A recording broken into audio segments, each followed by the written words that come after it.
a beaucoup parlé de mobilité, on a parlé de contrat de relance évidemment. Et à l'instant, il était question de rénovation urbaine. On va un peu rester sur ce sujet en abordant une thématique qui représente Nice. On verra avec nos interlocuteurs ce qu'ils en pensent. L'éco-vallée est-elle un exemple de la ville du quart d'heure? On verra aussi quel est ce concept de ville du quart d'heure. Pour en parler avec moi ce matin, Sylvie Spalmassin-Roma, bonjour. Bonjour. Donc vous êtes chez IBM Europe, vice-présidente du secteur public. À vos côtés, Pierre Jambard, directeur de l'IMRED, professeur des universités. Et à vos côtés, donc Sarah Vasti-Rocky, donc vous êtes chef de projet à l'EPA Éco-Vallée.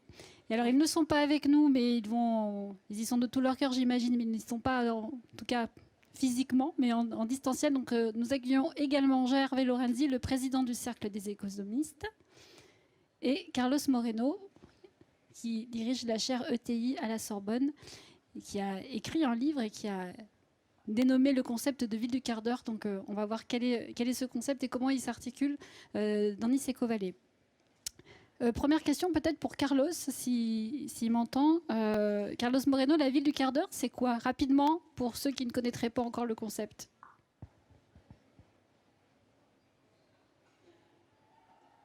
Oui. Bonjour. Bonjour Laurence, merci pour cette invitation. Et je retrouve des personnes que je connais, certaines depuis longtemps. Sylvie, un plaisir de se revoir depuis tant d'années. Pierre également. Et bien sûr Jean-Hervé qui est à distance également, comme je le suis moi-même, en tout cas à partir de Paris. Et oui, En quelques mots, hein, Carlos, pour qu'on comprenne bien le concept et puis on va rentrer dans les détails après avec nos intervenants. Voilà, pour parler très rapidement donc, du concept la ville des quarts d'heure, qui effectivement aujourd'hui fait le tour du monde, et dont je suis très honoré avec mon équipe de recherche, est un concept en fait qui cherche à proposer une vie qu'on appelle des proximités, je le dis bien au pluriel. On cherche à faire de la ville un lieu de vie vivant, multiserviciel, polycentrique, donc une ville dans laquelle finalement il n'y a pas de centre, les centres sont multiples, et nous avons proposé donc ce qu'on appelle une manière nouvelle de rapprocher les services au plus près de chacun. Donc, on dit un quart d'heure à pied ou en vélo, donc des manières décarbonées, mais ce n'est pas grave si c'est 12 ou 23, ce n'est pas les minutes qui comptent, c'est surtout cette proximité multiservicielle décarbonée, faisant donc des multi-usages de chacun des lieux que nous avons construits, changeant leur rythme de vie pour ne plus avoir ces mouvements pendulaires qui sont également donc le plus, c'est ce qui dégrade le plus la qualité de vie et la qualité de l'air, et créer donc beaucoup plus de liens entre chacun de nous et les lieux dans lesquels nous habitons et dans lesquels nous sommes. Donc, 6 choses essentielles que nous voulons rapprocher de tous et chacun: un habitat dans des conditions dignes, travailler de manière décentralisée, donc désaturer les espaces. Et troisièmement, accéder à ces courses, à ces approvisionnements par des circuits sains et en proximité. Et quatrièmement, donc suivre sa santé physique et mentale, et également donc à proximité, de manière présentielle ou utilisant les nouvelles technologies. Idem pour l'éducation et la culture, pour nourrir l'esprit, également dans une proximité heureuse. Et sixièmement, donc s'épanouir, se prélasser en bénéficiant de la nature, de l'eau, de la biodiversité. C'est ce qu'on appelle les 6 fonctions sociales urbaines ou territoriales, parce qu'on les pratique aussi dans les territoires, qu'on appelle les territoires de la demi-heure. Et donc, aujourd'hui, ce modèle est adopté par des grandes organisations mondiales, le Forum économique mondial, la Banque interaméricaine de développement, le Réseau mondial des villes pour le climat, les C40, et qui permettent de l'adapter dans chacune des villes en fonction de leurs conditions qui sont propres. Ce n'est pas un copier-coller, et c'est plutôt une philosophie de vivre et d'échanger nos modes de vie urbains et territoriaux pour cette proximité que nous voulons avant tout heureuse. Merci Carlos. J'ai envie de me tourner vers Sarah Vasti-Rocky. Vous êtes chef de projet sur Nice Méridia précisément, qui est l'un des projets de l'Éco-Vallée qui est le plus avancé, qui est aussi une vitrine du coup. On retrouve cette philosophie, Carlos Moreno à l'instant parlait de philosophie, c'est un peu ça qui a été déployé.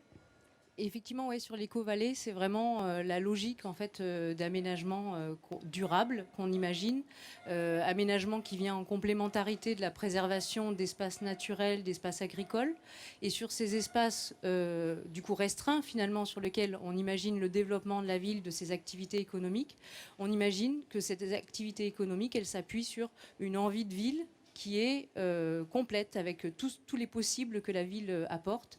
Évidemment le logement abordable, parce que c'est un effet quand même d'entraînement pour les activités. On a quand même une région qui accueille facilement par ses qualités naturelles, le cadre de vie, etc., mais qui a du logement très cher aujourd'hui. Donc du logement abordable pour plusieurs catégories de population, et puis tous les services, commerce, services, sport, Culture, on parlait à l'instant. On en a parlé effectivement. Ouais. Et c'est vraiment ça l'idée, de pouvoir aussi avoir sur ce même une proximité, et ça c'est une chance à Nice, d'avoir la proximité d'espaces de détente, de nature. Le végétal est assez important, et donc la part des parcs dans ce projet est très importante. Et ça apporte aussi à proximité cette possibilité d'aller se balader sur les parcs du quartier, et également en réseau avec le grand parc de la Plaine du Var. Donc la culture... On a parlé de la santé aussi, effectivement, donc retrouver ces éléments-là.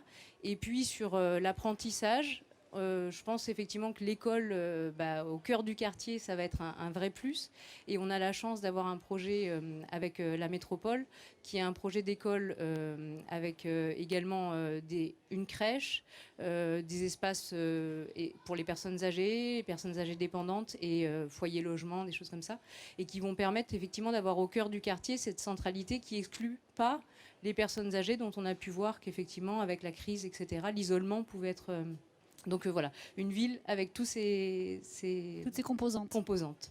Sylvie Spalma-Saint-Romain, j'ai envie de dire, vous avez plusieurs casquettes. Donc certes, vous représentez IBM pour l'Europe ici, mais vous êtes aussi du coup utilisatrice de l'éco-vallée. Vous avez même été au conseil de développement de la métropole. Donc évidemment, vous avez une vision qui est beaucoup plus large. Quand on parle de philosophie, et on en parlait ce matin avec Christian Estrosi, c'est important d'avoir une vision qui soit au moins à moyen terme, voire à long terme, si c'est possible. Aujourd'hui, on sait que c'est moins facile aujourd'hui de prévoir à très long terme, mais d'avoir une vision et de garder un objectif comme ça, un cap, c'est ce qui permet de rendre la ville heureuse, comme le disait Carlos Moreno. Alors, vous avez totalement raison. En fait, cette région, cette métropole est extraordinaire parce qu'on bénéficie d'une pensée, d'une stratégie impulsée par le politique sur le temps long. Et c'est très très rare de voir des lieux qui pensent leur stratégie à 5, 10, 15, 20, 25 ans.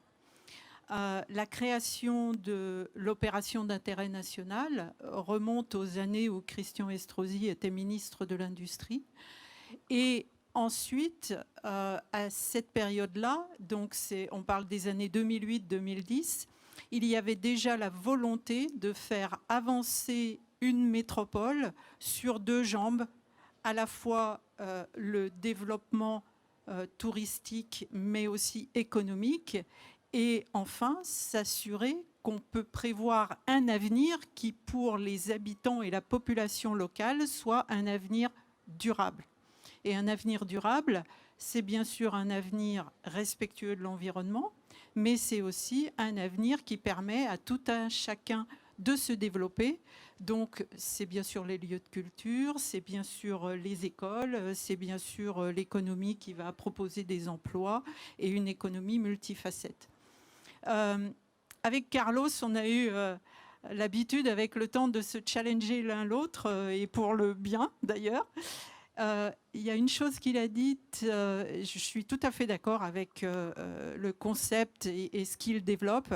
Il y a une seule chose sur laquelle je vais un peu différer, qui est quand il dit il n'y a pas de centre. Il n'y a pas un seul centre, c'est vrai. Mais en fait, on a besoin d'avoir des quartiers mixtes en services, mixtes en population, avec les circuits courts, mais avec un cœur qui bat. Donc c'est pour ça que c'est très important, quand on voit l'EPA, le développement de l'EPA, de penser à cette mixité, mais avec des cœurs qui battent dans des endroits qui sont bien définis pour que la population se retrouve. Pierre Jambard, quand on parle de Nice Éco-Vallée, et puis alors, il y a un terme qui est très galvaudé, c'est la Smart City, et vous parlez de ville aimable. C'est quoi une ville aimable ? Ah oui, c'est un mot qu'on revendique, et encore, on le revendique, mais il n'est pas de nous. Il est d'un conseiller politique de Christian Estrosi, avec qui j'avais de bons échanges. Et un jour, il m'a dit il faudrait parler de ville aimable. Et je ne comprenais pas ce qu'il voulait dire. Et on a mis beaucoup de temps à comprendre et à se l'approprier, ce mot-là. C'est simple, hein. Pour moi, l'amabilité, c'est comme pour les hommes, c'est la symétrie des attentions. Quand vous êtes bien avec des gens, si vous faites attention, vous avez le sourire, vous avez une amabilité pour une personne, elle vous le rend automatiquement. Et bien, si vous faites ça avec votre territoire, avec la ville, avec l'arrière-pays, et ben, si vous êtes aimable avec votre territoire, ben, le territoire va vous le rendre, ou inversement. Et ça, c'est ce qu'il faut vraiment qu'on arrive à mettre en place. Ce n'est pas le cas aujourd'hui. Regardez le nombre de fois où vous avez des gens qui jettent leur papier gras à travers la fenêtre de leur voiture. Alors que ces mêmes gens, donc ça, la plupart du temps, c'est dans les villes, et les mêmes gens, ils sont dans l'arrière-pays et ils ne se comportent pas pareil. Donc, on se dit, ben, pourquoi ? Et c'est une vraie question.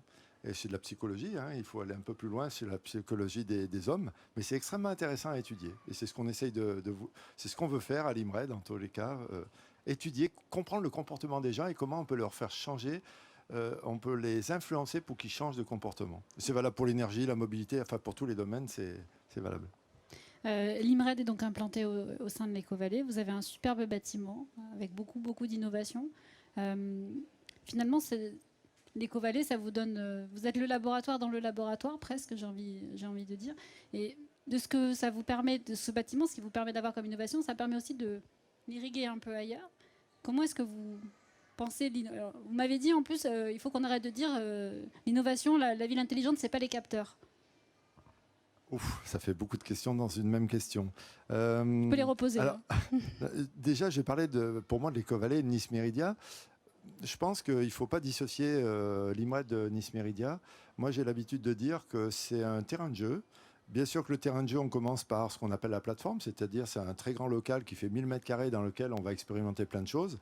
Mais l'ensemble du bâtiment sert de lieu d'expérimentation, aussi bien pour l'énergie, pour la qualité de l'air, pour de multiples choses. Vous ne pouvez pas imaginer, aujourd'hui, on utilise les flux vidéo pour compter le nombre de gens, pour voir le flux. On fait des expérimentations qui vont nous arriver dans 5, dans 10 ans.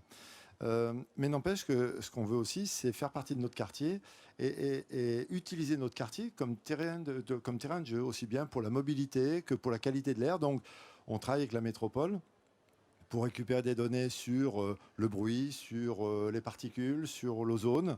Et puis, on essaye de trouver des solutions pour faire en sorte qu'il y ait moins de pollution, par exemple. Ou voir l'interconnexion ou la corrélation qu'il y a entre la qualité de l'air et les entrées aux urgences. Vous voyez, c'est plein d'expérimentations. Donc, nous, on n'est qu'une brique, qu'un Lego, hein, si je prends la maquette de l'EPA. On n'est qu'un Lego sur tout un quartier. On travaille avec les gens d'IBM qui sont juste à côté. On travaille avec les startups. On accueille des gens chez nous pour pouvoir faire des développements. C'est un quartier. Hein. Il faut vraiment le voir comme un quartier qui essaye de se nourrir et qui essaye d'être dynamique. Donc, pour reprendre une partie de ma question, c'est aussi ce que vous faites dans ce quartier que vous déployez en dehors du quartier. Oui, alors on a la chance d'avoir une navette autonome, une vraie navette qui roule dans la vraie vie au milieu des flux de voitures. Je tiens à le dire, c'est pas une maquette qu'on met sur un parking et qu'on fait tourner toute seule. Donc elle peut contenir 6 personnes. On l'a inaugurée il n'y a pas forcément très longtemps.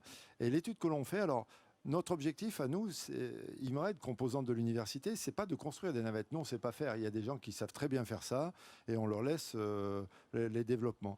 Nous, par contre, c'est l'implémentation, l'utilisation de cette navette autonome sur un territoire. Ça, c'est notre savoir-faire. C'est-à-dire que si vous posez une navette, vous la mettez sur un territoire, on voit dans toutes les expérimentations en France, il n'y en a aucune qui marche. Ça dure 3 mois, ça dure 6 mois et après, ça s'arrête. Et nous, ce que l'on fait, c'est qu'on fait une préfiguration de mobilité sur un territoire. Et on regarde finalement quel est le besoin de l'usager. Si on oublie l'usager et on oublie l'usage, bah c'est même pas la peine, ça sert à rien d'essayer. Donc, quand vous avez sur un territoire dont vous me faites référence, 87% d'une population qui fréquente ce lieu, qui utilise la voiture personnelle tout seul dans leur voiture, bah, vous ne les ferez pas descendre de leur voiture pour monter dans une navette autonome. Donc, ça veut dire qu'il faut penser plus large. Et une fois que vous avez compris comment elle fonctionne et quels sont leurs besoins, ensuite, vous revenez et vous pensez mobilité, mais une navette autonome, c'est qu'une composante parmi une offre de mobilité, tramway, bus, vélo. Et puis voilà, puis après, vous pensez activité économique. Et ça, on le décline, puisqu'on l'a fait sur plusieurs endroits, et on est en train de le décliner sur Cannes, on est en train de vouloir le décliner sur Mandelieu, et même sur le Haut-Pays, puisque les skieurs ont exactement la même problématique. Soit ils prennent leur voiture, soit ils essayent d'utiliser un moyen de mobilité qui va les emmener là où ils veulent aller avec leur ski. En fait, ce que vous voulez dire, c'est qu'il faut regarder les usages. On l'a beaucoup dit dans la table ronde précédente, c'est regarder les usages. Carlos Moreno, la navette autonome, ce que vient de dire Pierre Jambard, vous êtes absolument d'accord avec la préfiguration avant de mettre en place les services? Mais concernant ma démarche est connue. Donc, quand on parle de cette notion des villes de proximité, des villes du quart d'heure, des territoires des demi-heures, et je m'ai fait porte-parole d'un courant de pensée qui est l'urbanisme par les usages, l'aménagement de la vie urbaine avant les infrastructures. On ne peut pas, et c'était dit tout à l'heure, et donc bâtir sans que les services soient envisagés. Et je le vois également dans les moyens termes, c'est-à-dire qu'on ne peut plus continuer aujourd'hui à aménager sans tenir compte de l'enjeu climatique. Vous avez vu hier le rapport de l'Organisation de la météorologie mondiale pour la première fois. Et il est dit, dans les 5 ans à venir, nous allons avoir des pointes temporaires de plus d'1,5 degré de température, ce qu'il fallait éviter d'ici 2050 dans les accords de Paris. Donc, la mobilité qui est évoquée avec les navettes autonomes, je n'ai absolument rien contre, c'est fait partie des avancées de la technologie, mais ce qui est acquis aujourd'hui au niveau de la communauté mondiale qui travaillons donc sur le ville, c'est que c'est avant tout la palette des services complète qu'on va offrir. On est sur cette ville polycentrique dans laquelle il faut irriguer au maximum donc les lieux de vie d'un ensemble des services qui nous permettent effectivement de limiter donc le déplacement obligé. Nous disons, et c'est un de nos drapeaux, quitter la mobilité subie, obligée, par la mobilité choisie, c'est-à-dire je vais où je veux et quand je veux, parce que j'ai envie. Aujourd'hui, nous vivons plutôt dans la mobilité obligée, et la mobilité choisie, elle est difficile. Voilà, donc nous souhaitons inverser comme un gant, et donc si dans la mobilité choisie, la navette nous apporte effectivement de l'efficacité banco, comme le vélo partagé, comme les micromobilités. Comme les autres moyens de locomotion, effectivement. Gervais Lorenzi, j'ai envie de poser la question à l'économiste. Comment l'économiste pose un regard sur cette nouvelle façon de vivre la ville, même si on sait qu'aujourd'hui, c'est les usages qui comptent, mais sur ce qu'est l'éco-vallée et ce qui est plus largement le concept de ville du quart d'heure? Alors, d'abord, un grand merci à la tribune, les amis de la tribune. Je ne connais pas très bien la ville de Nice, mais c'est... Il faut venir voir alors. Vraiment... Non, mais ça m'a surtout permis de me plonger dans une cartographie que je trouvais très intéressante à découvrir. Je rajoute 2 éléments complémentaires. Le premier, c'est que je suis très admiratif de ce que dit Carlos Moreno. Je ne partage pas sa vision du monde, mais c'est ça qui est intéressant dans la vie. Si tout le monde avait la même opinion, la vie serait rasoir. Mais je trouve qu'il a une sorte, dans la description du monde, et à travers d'ailleurs cette conception de ce média qui est la ville, qui permet au fond d'exprimer le mieux la société telle qu'il l'a définie, je veux dire que c'est très passionnant. Alors après, la vie fait qu'on peut avoir des différences, mais en tous les cas, c'est vraiment, j'allais dire, très stimulant sur la manière de réfléchir. Il a un axe très fort qui est celui de, au fond, qui vient de rappeler il y a un instant, qui est le souci qu'il a évidemment de l'environnement et surtout de la, j'allais dire, des contraintes majeures que nous voulions arriver à travers le réchauffement climatique. Et j'ai bien aimé sa deuxième intervention quand il a parlé de mobilité choisie et non pas de mobilité imposée. J'allais presque dire, cher Carlos, qui ne serait pas d'accord avec ça? Je veux dire, c'est formulé comme ça. La question, c'est comment on y arrive. Ça n'est pas que cela, et c'est très passionnant. Le deuxième aspect, c'est que je voudrais dire que Nice Eco-Valley, c'est tel que c'est parti, la première ZAC, c'est formidable. Je dis ça avec admiration. Je trouve que tous les éléments j'allais dire, de construction de cette ville nouvelle, cette manière d'utiliser l'espace est exceptionnelle.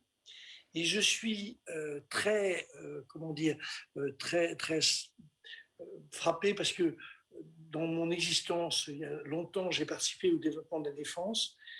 Alors, c'était très passionnant. J'étais jeune, j'étais joyeux, tout ça était très intéressant. J'ai notamment été le patron du projet de rénovation du CNIT. Il y avait cette idée de départ qui consistait à essayer de créer un centre d'affaires avec un cœur à ce centre d'affaires. Et je vois à quel point cette idée d'avoir un centre d'affaires en tant que tel était une vision très particulière. Je ne suis pas sûr aujourd'hui que j'aurais le même enthousiasme que j'avais à l'époque, mais il y avait quand même cette idée que, alors ça correspond à la période, c'était la période où on se disait il faut absolument que la France récupère beaucoup de sièges sociaux, beaucoup d'activités. Et donc, tout ça pour dire que les idées vont et viennent. Je m'incline avec beaucoup d'amitié par rapport à tout ce que dit Carlos. Je ne partage pas complètement ce qu'il dit. Non pas ce qu'il dit est évidemment juste, mais le problème est de savoir quel est le cheminement qu'on a pour aller vers cette société idéale. Quand j'étais jeune, j'avais aussi une idée de la société idéale. Elle avait d'ailleurs un contenu politique très précis. Bon, l'âge peut-être rend un peu plus sceptique sur tout ça, mais ce n'est pas ça l'objet. Alors, par rapport à ça, qu'est-ce que nous avons comme élément de réflexion, nous les économistes? En fait, les économistes ont travaillé essentiellement sur ce qu'on pourrait appeler les effets d'agglomération, c'est-à-dire l'idée que plus on réunit des activités économiques, plus on a des capacités de créer de la richesse. C'est un point d'ailleurs qu'il ne faut pas qu'on élimine complètement de la discussion, parce qu'en fin de parcours, je me permets respectueusement de rappeler que dans notre beau pays, nous avons encore en gros 6 millions de personnes qui n'ont pas de boulot. Donc l'idée de créer des richesses, ce n'est pas honteux. C'est pas la tribune que je vais surprendre sur ce thème-là. Et donc il y avait cet esprit d'effet d'agglomération qui trouve son origine il y a très longtemps. Hein, c'était ce qu'on appelait les districts de Marshall, et l'idée que si vous mettez beaucoup d'activités qui portent de la technologie, comme en Californie, on les réunit et il y a un marché du travail qui à ce moment-là est très vif parce que les gens sont dans des endroits qui sont très proches et on les débauche, etc. etc. Je ne dis pas que c'est bien, je dis juste que c'est une réalité, j'allais dire, intellectuelle qu'on ne peut pas complètement éliminer de la discussion. Alors, après ça, il y a ce que... Si vous permettez, Gérard Lorenzi, on va juste demander à nos interlocuteurs ce qu'ils pensent justement de cet effet d'agglomération que vous venez d'évoquer. Sarah Svatiroki, cet effet d'agglomération, c'est un peu ce qu'est l'Eco-Valley, si je puis dire. C'est un peu ce qui est recherché, en tout cas, c'est effectivement d'impulser cette dynamique économique. Moi, je voulais réagir un petit peu parce que je trouve ça, la question des déplacements contraints est très intéressante. Et évidemment que dans la ville du quart d'heure, c'est difficile d'avoir tout. On imagine plutôt des centralités en réseau, mais on a quand même la chance à Nice Méridia d'avoir quand même l'aéroport, d'avoir un certain nombre d'équipements structurants qui sont à proximité. Et j'ai oublié de le dire tout à l'heure, d'avoir quand même un projet aussi autour de la formation supérieure, que ce soit celui de l'université, que ce soit la recherche, le campus de l'apprentissage, campus sud des métiers. Et donc, voilà, d'avoir quand même un certain nombre de composantes sur place place, et puis de pouvoir les mettre en réseau avec d'autres composantes intéressantes. Donc effet d'agglomération, par centralité, tout ne sera pas sur Nice Méridia, mais c'est relié aussi avec le tramway. On a la chance d'avoir une infrastructure de transport en commun qui a été implantée avant le développement de cette zone, et c'est quelque chose de spécial et de particulier à Nice. Sylvie Spalma-Saint-Romain et après Pierre Jambard. Oui, je vais noter ce que l'économiste vient de noter, qui était son admiration pour ce développement qui est en cours et l'intelligence du développement. Alors là aussi, je vais reparler du temps long et de l'origine, en fait, qui était une analyse de ce territoire, avec ses aspects positifs, ses aspects négatifs, ses enjeux, ses capacités. Et Nice avait proposé son projet à la fondation IBM dans les années début 2010. 6 experts d'IBM du monde entier étaient venus s'immerger pendant 3 semaines. Ils avaient en quelque sorte pris une photo de l'État et en était sorti un rapport avec des recommandations qui étaient articulées autour de 3 éléments.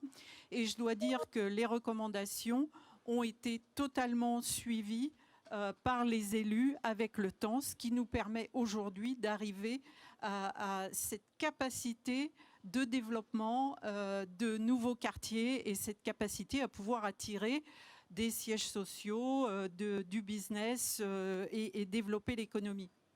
Alors les 3 éléments étaient les suivants. Tout d'abord, maîtriser les données. Et on sait bien que l'enjeu de ce que l'on appelle la data dans le monde informatique, maîtriser la donnée sous tous ses aspects, depuis la création jusqu'à l'utilisation des données dans un écosystème, c'est absolument crucial, tout en permettant aussi d'y inclure les citoyens, bien évidemment. Un exemple sur la maîtrise de la donnée, ça a été la création de la métropole, non pas en bande littorale, mais du nord au sud. Et l'illustration de ça, c'est tout ce qui concerne la maîtrise de l'eau. Si on veut avoir un tourisme qui bénéficie de plages avec une bonne qualité de l'eau, on comprend tout de suite que maîtriser l'eau depuis les montagnes, c'est crucial. Maîtriser les données de la gestion de l'eau, de ce qui se passe, là où sont les pertes, etc., c'est absolument crucial. Et donc là-dessus, ce que disait Pierre Jambard est tout à fait valable. À l'époque, on était très axé sur les capteurs pour obtenir ces données, mais on sait bien aujourd'hui que ce n'est pas les capteurs le plus important, c'est qu'est-ce qu'on va faire de ces données. Le deuxième élément, c'était mettre en place une gouvernance. Et on avait recommandé à ce qu'il y ait un centre d'excellence et d'innovation. Et Pierre Jambard en est absolument l'exemple avec ce qu'il représente ici, ce qu'il a développé au cours de ces années, et je lui laisserai en parler.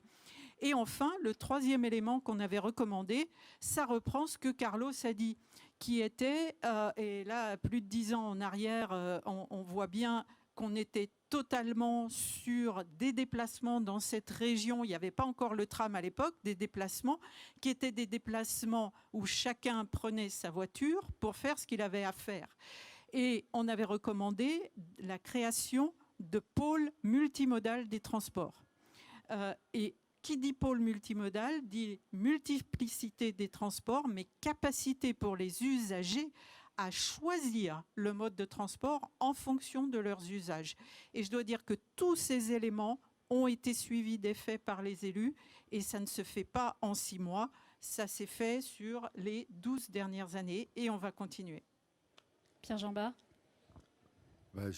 Quoi dire de plus? Je crois que vous avez tout dit. Moi, je vais peut-être rejoindre notre économiste, l'économiste de notre table ronde. Oui. Tout simplement, la dynamisation, c'est vrai qu'il y a une concentration. On était un petit peu tout seul il y a quelques années. Aujourd'hui, vous avez beaucoup d'entreprises qui ont fleuri, qui sont présentes. Et on voit la dynamique, c'est-à-dire que on s'entraînait mutuellement. C'est-à-dire que les entreprises travaillent, ou les startups, peu importe la taille, des grands groupes, les startups travaillent avec le monde académique. Et puis, on a des nouvelles idées, on crée des choses. Et puis, c'est une dynamique qui a été créée je trouve, qui est fabuleuse. Alors, c'est encore que le début, parce que Nice Méridia n'est pas encore complètement livré. Il y a encore un macrolot qui doit arriver. Il nous manque peut-être la dimension citoyenne qui n'est pas encore complètement présente sur ce quartier. Bon, je ne parlerai pas des commerces et de tout ça, mais qui vont bientôt arriver. Mais c'est vrai qu'il y a une vraie dynamique qui a été lancée, je veux dire, ces derniers mois, ces dernières années, parce que tout simplement, on est présent et on est plusieurs. Et ça veut dire qu'on peut travailler ensemble et avoir des nouvelles idées. J'ai envie de revenir, Carlos, sur ce que vous disiez tout à l'heure sur le territoire de la demi-heure. On l'a évoqué avec Sylvie Palma-Saint-Romain à l'instant. La métropole Nice-Côte d'Azur a la particularité d'intégrer aussi des territoires qui sont plus ruraux. Le territoire de la demi-heure, donc c'est l'application de la ville du quart d'heure, mais en prenant en compte finalement des distances qu'il y a en ruralité. Est-ce que les mêmes principes doivent être forcément intégrés? Mais est-ce que ce n'est pas déjà le cas? Parce que c'est vrai que souvent dans les territoires ruraux, il peut manquer une brique, mais il y a souvent... Il y a la santé, il y a la culture. Comment est-ce qu'on développe sur un territoire comme la métropole, qui a plusieurs centralités et plusieurs formes de territoire dans le territoire, comment est-ce qu'on développe ce concept? Oui, c'est tout à fait intéressant et je rends hommage à Christian Estrosi, donc au président de la métropole Nice-Côte d'Azur, avec qui j'ai pu travailler donc, sur justement comment on pouvait adapter cette modélisation que nous avons faite de ce qu'on appelle la ville des courtes distances, le territoire des proximités. Je le dis au pluriel, hein, parce que c'est important de bien intégrer que nous voulons des territoires, que ce soit en zone compacte ou en zone à moyenne et faible densité, surtout très prémaillés. Hein. Nous voulons donner un maximum de services, donc ce qu'on appelle la complétude par rapport à ce qu'on a décrit, de ce qu'on appelle les services essentiels, hein, donc habiter, travailler, s'approvisionner, se soigner, s'éduquer et s'épanouir. Nous voulons créer donc cette multicentralité, on va dire. Donc, et j'ai dit par rapport à Gervais, dans cette vision que nous avons, et ce qui est particulier, c'est que j'ai eu beaucoup de sources d'inspiration en Asie. Donc, comme vous le savez, j'ai beaucoup travaillé en Chine et également, donc, je suis allé beaucoup au Japon et j'ai été vraiment extrêmement frappé, notamment quand j'ai visité donc, non seulement Shanghai, mais toute la province de Xizhe, où vous avez des capitales comme Guangzhou, où il y a donc Alibaba et toute cette espèce de création de richesses que j'avais évoqué à juste titre, mais dont la Provence, elle va jusqu'à la vallée des Trois Gorges, et qui traverse donc des territorialités à très très faible densité même. Et donc, je me suis intéressé à comprendre, c'est ce qu'on appelle donc les régions hypermétropolitaines qui produisent des régions extrêmement maillées, avec donc des multicentralités, avec des multimodalités absolument extraordinaires, avec un seul billet de train, donc à Shanghai, vous allez quasiment jusqu'au Vallée de Trois-Gorges. Et donc, effectivement, ce concept de territoire des demi-heures, il est complémentaire à la ville du quart d'heure, il est inspiré par la même philosophie, hein, donc rapprocher et donc dans une proximité, c'est donc le multiservice, offrir des multimodalités et bien sûr, il faut s'adapter à la moyenne et faible densité, c'est-à-dire qu'on ne peut pas dire à un territoire de moyenne densité ou de faible densité, aller à pied ou en vélo, quand il y a 20 km à faire, 30 km à faire. Donc, nous travaillons sur d'autres types de mobilité, nous intégrons la voiture, ce que nous voulons, c'est lutter contre l'autosolisme, offrir les véhicules partagés, offrir des multimodalités avec des transports à la demande, avec la construction des lignes virtuelles, donc qu'on fait par la data et qui fonctionne très bien. Mais nous voulons donc également travailler ce qu'on appelle les territoires par les usages. Nous allons le faire effectivement à Métropole Côte d'Azur. On est en train de le faire aujourd'hui en Occitanie sur 7 territoires différents avec 7 niveaux de densité différentes et c'est plutôt intéressant. Nous le faisons en Hauts-de-France également où il y a vraiment des polycentralités. Il n'y a pas que l'île, hein, donc il y a bien d'autres territoires. En plus, avec à côté Bruxelles, parfois une demi-heure. Et donc, nous voulons approfondir cette notion des multicentralité, des territoires maillés, avec Jean-Christophe Fromentin, le maire de Neuilly, qui travaille beaucoup sur les villes moyennes. Nous avons appelé ça des nouvelles armatures territoriales. Et donc, je pense que dans la métropole de Nice-Côte d'Azur, et c'est la confiance qu'il nous fait Christian Estrosi, nous avons cette idée de pouvoir gérer les modèles qu'on appelle hybrides, donc quelque chose qui est très compact, Nice elle-même, les polycentralités comme celle de l'Éco-Vallée qui sont remarquables, et ensuite aller vers l'arrière-pays, comprendre son mode de fonctionnement territorialisé et offrir donc un nouveau maillage en amenant donc ces services de proximité.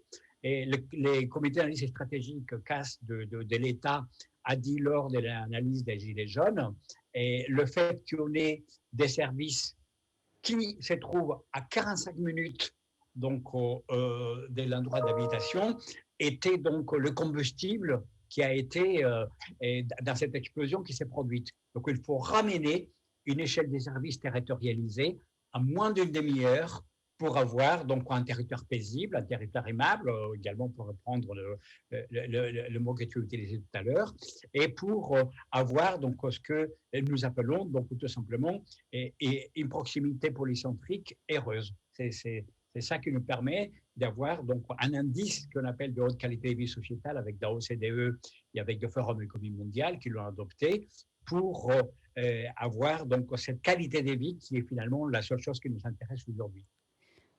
Pierre Jambard, est-ce que l'IMRED peut adresser aussi des particularités des territoires plus ruraux? Ce que vous avez fait, ça concerne quand même beaucoup la ville. Alors, on s'attaquait par la ville. On a commencé par la ville tout simplement parce que, bien évidemment, l'objectif de l'université, c'est de travailler sur le territoire. Le territoire est extrêmement complexe. Je crois que Carlos a tout dit. Hein. La ville, c'est plus facile, bien qu'il y ait quand même de la difficulté. C'est s'intéresser aux citoyens. Nous, on a défini des domaines d'activité stratégiques. Mais quand vous allez sur notre territoire qui est particulier, c'est mer, montagne. Vous avez des petits villages de 50 habitants et ils ont besoin des mêmes services de santé, ils ont besoin de se nourrir, ils ont besoin de se déplacer. Et ce qu'il faut, c'est qu'on arrive à développer des services qui sont les mêmes que ceux qui sont en ville. Et ce n'est pas si simple que ça. Donc sur la mobilité, Carlos, c'est un spécialiste, mais sur tout le reste, il y a les mêmes besoins. Et ce n'est pas si simple. C'est pas si simple que ça de développer le concept qui fera qu'on ait les mêmes services dans l'arrière-pays ou dans le haut-pays qu'en ville. Voilà. Donc on y travaille. Donc ça, des projets à venir. Justement, si on se projette sur un temps un peu plus long, alors peut-être pas à 10 ans, hein, Sylvie Salma-Saroma, ça va être compliqué, mais comment est-ce que à Nice Méridia, si on se projette à 5 ans, qu'est-ce qui doit évoluer? Comment est-ce que, et même, quel serait le Nice Méridia idéal? Alors, si on se projette à 5 ans, on a plein de beaux projets qui sont dans les tiroirs, puisqu'aujourd'hui, on est à peu près à la moitié des surfaces du quartier qui sont engagées et donc qui attendent de sortir de terre avec des chantiers qui vont démarrer cette année. Avec effectivement les services, les commerces dont on a parlé. Moi, je voulais attirer l'attention sur la particularité quand même de ce quartier aussi. Vous avez parlé de l'eau, merci beaucoup, parce qu'effectivement, c'est un sujet quand même dans la région, la résilience aussi aux épisodes pluvieux et la gestion de cette eau. Et puis, on a parlé aussi de l'agriculture tout à l'heure. L'approvisionnement, il y a aussi la question de l'énergie. Et aujourd'hui, cette année, sur la ZAC Nice Méridia, on va avoir le système de réseau géothermal donc, qui va assurer tous les besoins en chaud et en froid de la ZAC à 80% d'énergie renouvelable locale. Et ça, ça fait partie de cette autonomie qu'on imagine. Donc, demain, un quartier où les précurseurs qui sont arrivés, les habitants qui sont arrivés, où on commence à avoir ces attentes fortes. Oui, on a les gens, ils sont là, ils y croient, et le quartier va se faire là, et on est impatient de pouvoir livrer les commerces, les services, les espaces verts qui vont leur permettre de faire moins de déplacements contraints et de pouvoir aller de leur travail ou à l'école en passant par des commerces, des parcs, en rentrant de l'école à pied, et en faire un plaisir aussi, en tout cas pour la vie quotidienne. Quoi. Sylvie Spalmassin, en tant qu'utilisatrice. Oui, je vais rebondir sur ce que vous venez de dire. On a tous les atouts en main, en fait, pour avoir une attractivité absolument exemplaire de ce territoire. C'est une attractivité à la fois économique, mais aussi une attractivité pour les citoyens qui ont envie d'un ailleurs où on peut respirer, où on peut avoir un avenir qui est ouvert et vert. Donc toutes ces composantes sont là. Et je vais parler aussi de quelque chose qui se développe énormément suite à la crise du Covid et qui a commencé avec cette crise, qui est ce qu'on appelle les nomades digitaux. On s'adresse aujourd'hui pas seulement aux entreprises, pas seulement aux citoyens, mais on s'intéresse aussi aux citoyens du monde qui ont la capacité de travailler n'importe où, pour peu qu'ils aient un territoire qui soit agréable à vivre, où il y a de la culture, la capacité à faire du sport, des moyens de transport qui leur permettent d'être efficaces pour servir leurs activités et ce qu'ils ont à faire. Et je dois dire qu'avec l'aéroport, la continuité avec le tram, les pistes cyclables, la continuité avec tout l'espace d'affaires de l'Arenas et de l'EPA Éco-Vallée Plaine du Var, on a absolument tous les ingrédients dans ce territoire pour une attractivité. Alors là, je vais dire pas à 10 ans, pas à 5 ans, mais sur les 2 ans qui viennent. Oui, ce qui va bien avec la relance finalement. Pierre Jambard, un dernier mot, et puis on va laisser la conclusion à Jean-Hervé Lorenzi après. Non, mais moi, j'ai dit ce que j'avais à dire. Vous n'avez plus rien à dire. J'ai pris la parole juste avant. Je pense que ce territoire, il est bien câblé. Moi, j'ai l'habitude, j'ai vécu longtemps à Lille, j'ai vécu longtemps à Aix-Marseille. J'ai l'habitude de dire... pour moi, il n'y a qu'un territoire, et pardonnez-moi pour ceux qui habitent dans un autre territoire, hein, j'ai l'habitude qu'il n'y a qu'un territoire qui est plus dynamique que Nice, c'est Singapour. Voilà, donc c'est peut-être prétentieux, ambitieux, mais c'est hyper dynamique. Il y a une vraie collusion entre les entreprises, le territoire et puis le monde académique. Tout se fait ensemble. Eh ben, regardez sur les territoires, moi j'analyse tous les territoires, j'y vais, je vais les rencontrer. Eh ben, ce mariage... il est dans très peu de territoires, très très peu. Voilà, vous avez vu que vous aviez encore des choses à dire. Jean-Hervé Lorenzi, le mot de la fin. Écoutez, c'est tout simplement... Le mot de la fin, hein. Je laisse une minute. Parce que vous avez un projet réel qui s'appuie sur une philosophie, au fond, très, j'allais dire, consensuelle, mais aussi très organisée intellectuellement. Et donc, alors c'est juste sur le quart d'heure, je rajouterais bien un petit quart d'heure de plus, parce que pour qu'on puisse se balader, il faut un peu plus de temps, parce qu'un quart d'heure, ça donne un côté trop stressant. Donc, je suis Carlos pour que tu changes un tout petit peu, tu mettes la ville d'une demi-heure, mais c'est super. Il n'y a pas de problème. Voilà, et je trouve que c'est très enthousiasmant. Et j'adore la conclusion, cette idée que seul Singapour est plus dynamique, mais franchement, par ailleurs, Nice est autrement plus accueillant, pour parler, même reprendre votre expression aimable de Singapour. Voilà. Merci. Je partage complètement. Hein. J'y vivrai pas à Singapour. Bon, ben voilà, donc c'est Nice le plus beau territoire du monde, si je vous comprends bien.